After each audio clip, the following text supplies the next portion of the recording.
Tourism is defined as the temporary movement of people from one place to another outside of where they live and work for leisure or business. Usually, Singapore receives more than 15 million visitors annually from all over the world. However, in the past few years, due to the pandemic, this number has fallen to less than 3 million. That's a big difference. With this drop in the number of visitors from other countries, the businesses in the travel and tourism industry in Singapore had to shift their focus to local tourists instead. These local tourists, residents of Singapore, must view attractions in a different way. There are many attractions on our little island. But how can we tell if something is an attraction? Join me on this trip to find out more about the different attractions in Singapore. We will also examine the needs and wants of local tourists, why they might want to visit the different attractions, and what appeals to them. The main categories of attractions are nature and wildlife, historical and cultural, commercial, and events. Can you think of any attractions that fall into these categories? Nature and wildlife attractions are suitable for outdoor enthusiasts and nature lovers. For example, the Singapore Zoo caters to visitors who are interested to learn about animals and their habitats. The advantage of visiting nature attractions such as public parks and the Singapore Botanic Gardens is that there are no entrance fees.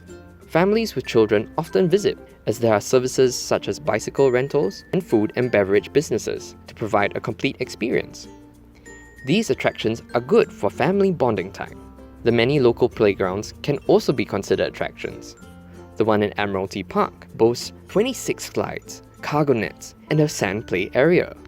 Historical and cultural attractions help visitors to understand the history, culture, and traditions of Singapore better. There are other museums in Singapore that don't exactly fall into this category though. For example, the Art Science Museum is where visitors can explore art, science, culture, and technology come together and new ideas are formed. These museums are privately owned and charge an admission fee, unlike the other museums that are run by the National Heritage Board. Museums are great educational places where visitors can learn about different things, such as ants at the Singapore Ant Museum, Southeast Asian biodiversity at the Lee Kong Chian Natural History Museum, and even ice cream at the Museum of Ice Cream. These types of attractions are developed to satisfy visitors' needs for different leisure activities. Some examples are Marina Bay Sands, Resorts World Sentosa, and Universal Studios. These are the usual places many people think of when they hear the word attractions. There are also shopping districts and events such as performing arts and festivals. For example, when the F1 night race is on, many visitors from all over the world visit Singapore for the event. Local residents do enjoy these shopping sprees as well. There are different areas for different kinds of shoppers. Shopping belts such as the Bugis area cater mainly to the younger crowd, while the integrated resorts such as Marina Bay Sands cater to those with bigger spending power. The foodies among us are very lucky to live in a food paradise. From hawker food to fine dining, we can find almost any cuisine in Singapore, with our hawker culture being recognized by UNESCO and Michelin awards for many eateries here. We can go on food trails all over Singapore and never eat in the same restaurant twice. As you can see, any business or event can be an attraction if they are things we have not done before or things we enjoy doing for leisure.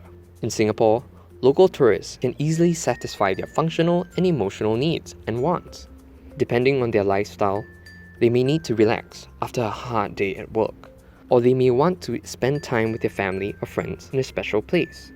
They may also want to visit places in Singapore they have not been to, or to go to a restaurant serving unique dishes. I hope that you have enjoyed this trip around Singapore and developed a new perspective on our local attractions.